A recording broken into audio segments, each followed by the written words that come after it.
दरम्यान नीलम गोऱ्हे यांनी केलेल्या खळबळजनक आरोपांवर खुद्द उद्धव ठाकरेंनी उत्तर दिलंय। सोबतच संजय राऊत आणि सुषमा अंधारेंनीही गोऱ्हेंना सुनावलंय।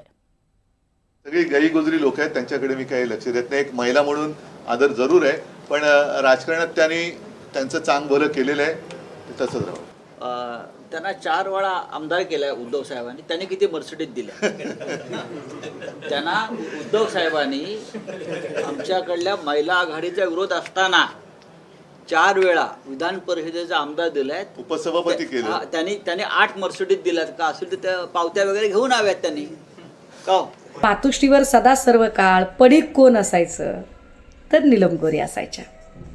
पक्षात कुणाला घ्यायचं, कुणाला नाही घ्यायचं, कोणाला प्रवेश द्यायचा नाही द्यायचा, एवढंच काय मातोश्रीच्या गेटच्या आत कुणाला सोडायचं कुणाला नाही सोडायचं, बॅरिकेड्स लावण्याचं काम नीलम गोऱ्हे करायच्या।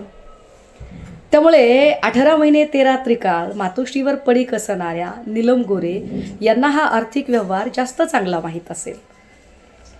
उलट मी तर असा विचार करते की त्या असताना जर एवढा मोठा आर्थिक व्यवहार चालत असेल तर एवढे सगळे पैसे नीलम गोऱ्हेंनी कुठे ठेवले असतील बरं?